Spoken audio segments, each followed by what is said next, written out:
ஆமாம் பஸ்ஸே வருவாங்க பஸ் வரும் இல்லைன்னா ஷேர் ஆட்டோ வரும்.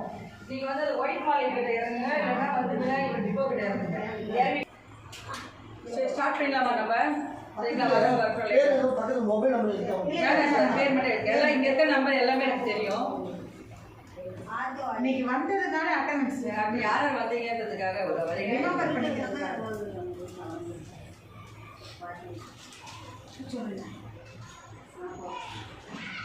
நம்ம ஸ்டார்ட் பண்ணலாமா? அனைவருக்கும் மாலை வணக்கம்மா. வணக்கம். நம்ம வெற்றி விருட்சத்துக்கு அன்போடு அழைக்கிறோம். உங்கள் அனைவரையும் அன்போடு வெற்றி விருட்சத்துக்கு அழைக்கின்றோம். சரிங்களா? இன்னைக்கு வந்து அச்சீவ்மெண்ட் நம்ம வந்து ஒரு சின்ன ஒரு ஸ்கீம் ஒன்று எடுத்துகிட்டு வந்தோம் வெற்றி விருட்சத்து மூலமா. என்னன்னு பார்த்தீங்கன்னா இதில் புது ஆளும் வந்திருப்பாங்க, பழைய ஆட்களும் வந்திருப்பாங்க. புதுசாக வந்தவங்களுக்கு நான் சொல்லிடுறேன் இந்த டீட்டெயில்ஸ். அதனால் பழைய ஆட்களுக்கும் திரும்ப கேட்க உங்களுக்கு இன்னும் எக்ஸ்பீரியன்ஸாக தான் ஆகும். சரிங்களா? ஃபஸ்ட்டு நம்மளோட நிறுவனத்தோட பேர் வெற்றி விருட்சம். வெற்றி விருட்சம் ப்ரமோட்டர்ஸ். அதாவது ரியல் எஸ்டேட் பண்ணிட்டு இருக்கோம். நம்ம ரியல் எஸ்டேட் நிறைய பேர் பண்ணுறாங்க. அதில் நம்ம ஒரு டிஃப்ரெண்ட்டாக பண்ணணும் அப்படின்றதால நம்ம என்ன பண்ணுறோம், எல்லாரும் பண்ணுறது மாதிரி இல்லாமல் நம்ம கொஞ்சம் டிஃப்ரெண்ட்டாக பண்ண போகிறோம். எல்லாரும் வறுமை கோடி கீழே இருக்கவங்களுக்கெல்லாம் வாங்குற அளவுக்கு லோ பட்ஜெட் கொடுப்பாங்களே தவிர ஃப்ரீயாக கொடுத்தது கிடையாது.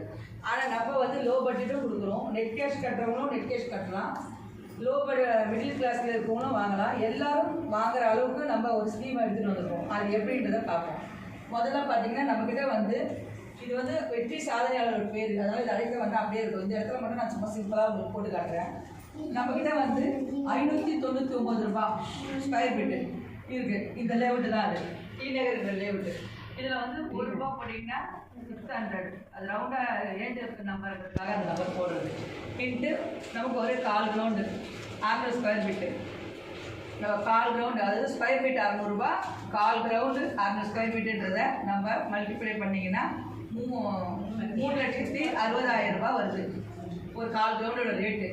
இதை வந்து ஃபஸ்ட்டு ஸ்கீம் வந்து கெட்டாக கட்டுறவங்க முழுசாக வந்து வாங்குவாங்க. 3,60,000 ரூபா கட்டுவாங்க, வாங்குவாங்க. அவங்களுக்கு நம்ம என்ன ஆஃபர் பண்ணுறோன்னா ரிஜிஸ்ட்ரேஷன் ஃப்ரீ அண்டு பட்டா ஃப்ரீயாக பண்ணி கொடுக்குறோம். நம்ம ரெண்டாவது ஆப்ஷன், என்னால் முழு அமௌண்ட்டும் கட்ட முடியாது. இப்போ நம்ம இருக்கவங்க எல்லாருமே மார்க்கெட்டர் தான் வந்திருக்கவங்க, எல்லாருமே நம்ம பிஸ்னஸ் பண்ண தான் வந்திருக்கோம். யாரும் கஸ்டமர் கிடையாது.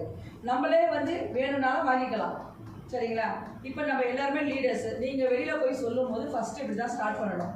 எங்கள் கம்பெனியில் ₹600 ஸ்கொயர் ஃபீட் இருக்குது. ஒரு 1/4 கிரவுண்டு வாங்கினா 3,60,000 ரூபா.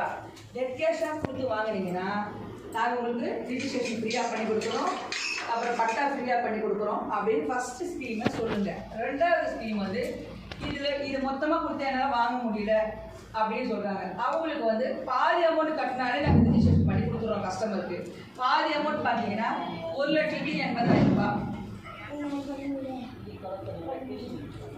பாதி அமௌண்ட் ₹1,80,000 ரூபா. மீதி பாதி அமௌண்ட் ₹1,80,000 ரூபா கொடுத்த உடனே கஸ்டமர் பேரில் ரிஜிஸ்ட்ரேஷன் பண்ணிடுவோம். ஆனால் ரிஜிஸ்ட்ரேஷன் பண்ணுறது கஸ்டமருடைய செலவு, கம்பெனி செலவு கிடையாது. மிச்சம் இருக்கிற ₹1,80,000 ரூபாயில் நீங்கள் இஎம்ஐயாக கன்வெர்ட் பண்ணிக்கிறோம். டிவைடட் 36 மாதம் போட்டிங்கன்னா ₹5,000 ரூபா ஒரு மாதம். இல்லை என்னால் ரொம்ப கஷ்டப்படுற ஃபேமிலி, வறுமை கொடுக்கையில் இருக்கிற ஃபேமிலி, என்னால் ₹5,000 ரூபா கட்ட முடியாது, அதோட கொஞ்சம் கம்மியாக சொல்லுங்கக்கா, கம்மியாக சொல்லுங்கள் மேடம். அவங்க கூட நம்ம பழகிறத பொறுத்து அவங்க உரிமையாக கேட்பாங்க. அப்போ நம்ம என்ன செய்யலாம், இதையே வந்து எக்ஸ்டெண்ட் பண்ணி 60 மாதமாக நம்ம அவங்களுக்கு டிவைட் பண்ணி கொடுக்குறோம். அப்போ ₹3,000 ரூபா கட்டலாம். அப்போ ₹3,000 ரூபாய்க்கும் நம்மக்கிட்ட இடம் வாங்கிக்கலாம். சரிங்களா? இது வந்து ரெண்டாவது ஸ்கீம். ஃபஸ்ட்டு நெட் கேஷு, ரெண்டாவது பாதி அமௌண்ட் கட்டலாம், ஒரு கேஷு. இன்னொரு ஸ்கீம் பார்த்தீங்கன்னா அடுத்தது மூணாவது ஸ்கீம். என்னால் இந்த முன்பணம் கூட கட்ட முடியாது, ரொம்ப கஷ்டம். முன்பணம் கூட கட்ட முடியாது. என்னால் வந்து சும்மா ஒரு சேவிங் ஸ்கீமில் மாதம் மாதம் நான் பணம் கட்டிட்டு வரேன். எங்கள் வீட்டில் முன்பணம் எங்கேயும் சீட்டுலாம் போட்டு எடுத்து போட்டு கட்ட முடியாது. நாங்கள் சிறுக சேர்த்து கொடுக்குறோம். எங்களுக்கு ஒரு இடம் 1/4 கிரவுண்டு வாங்கி கொடுங்கன்னு கேட்குறாங்க. சரிங்களா? அப்படி இருக்கிறவங்களுக்கு மாதம் ₹3,000 ரூபாவும் அல்லது ₹5,000 ரூபாவோ அவங்க சக்திக்கு ஏற்ற மாதிரி இது இஎம்ஐ கார்டு ஒன்று போட்டு கொடுப்போம். இஎம்ஐ கார்டு பிரிண்ட் பண்ணி கொடுத்துருவோம். அது பில்லு ஒன்று போட்டு கொடுப்போம், கார்டில் நோட் பண்ணி கொடுப்போம். மாதம் மாதம் இதை கட்டிகிட்டே வந்தாங்கன்னா இந்த ₹1,80,000 வந்த உடனே அவங்க ரிஜிஸ்ட்ரேஷன் பண்ணி கொடுப்போம். அது அவங்க ரிஜிஸ்ட்ரேஷன் பண்ணி கொடுத்துட்டு அந்த அமௌண்ட்டு மிச்ச பேலன்ஸ் வந்து அவங்க டாக்குமெண்ட்டு கம்பெனிக்குள்ளே இருக்கும். மிச்ச பேலன்ஸை இஎம்ஐயாகவும் கட்டலாம். அந்த டைம் திடீர்னு பணம் ஏதாச்சும் வந்துச்சுன்னா அந்த பணத்தை பொறுத்து அவங்க அந்த இடத்த வாங்கிட்டு டாக்குமெண்ட் வாங்கவும் வாங்கிக்கலாம். இது 3வது ஸ்கீம். அழைக்கிறது கொஞ்சம் ரெஜிஸ்ட்ரேஷன் நம்மளோடது. செகண்ட் தேர்டு இஎம்ஐ தேர்டுக்கும் இஎம்ஐ வந்து 1,80,000 வரையும் இதை கட்டிகிட்டே வந்தால் 1,80,000 வந்துருச்சுன்னா நம்ம ரெஜிஸ்ட்ரேஷன் பண்ணிடுவோம். இஎம்ஐ ஸ்கீம் வந்தாலே எப்பவுமே கஸ்டமரோடது. நெட் கேஷ் கொடுத்தா மட்டும்தான் கம்பெனி பண்ணி கொடுக்கும். ஃபர்ஸ்ட் ஸ்கீம் மட்டும் நெட் கேஷ் மட்டும்தான் வந்து ஆமாம் ஃப்ரீயாக கிடைக்கும்.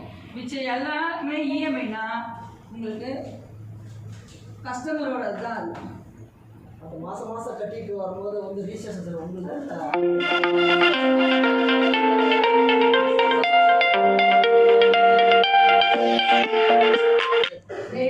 மொத்தமாக நான் கட்டும்போது அவங்க கேட்பாங்களே, நான் மொத்தமாக எடுத்து கட்டுறேன் என்ன லாபம்னு கேட்பாங்க. அப்போ அவங்களுக்கு நம்ம ஃப்ரீயாக பண்ணி கொடுக்குற ஆஃபர் அது 2 ஆஃபர். சரிங்க, இப்போ நான் 3 ஸ்கீம் சொல்லிட்டேன். இந்த 3 ஸ்கீமுமே பணம் இருக்கிறவங்கள பணம் கட்டி வாங்கிக்கிறாங்க. ஏதோ ஒரு மெத்தடில் வாங்கிக்கிறாங்க. இப்போ பணம் என்னால் கட்ட முடியாது, எனக்கு ரொம்ப கஷ்டம், வறுமை போட்டு கீழே ரொம்ப அதோட கஷ்டமாக இருக்காங்க. இந்த வியாபாரிங்க இருக்காங்க, பழ வியாபாரி, காய்கறி வியாபாரி, இவங்களாம் ரொம்ப கஷ்டப்படுறவங்களுக்காக நம்ம சொசைட்டிலேருந்து ஒரு ஸ்கீம், ஒரு திட்டம் எடுத்துகிட்டு வந்திருக்கோம். சிறுதுளி பெருவெள்ளம்னு ஒரு திட்டம் எடுத்துகிட்டு வந்திருக்கோம். அந்த திட்டத்தில் நம்ம என்ன பண்ணுறோன்றதை பார்ப்போம்.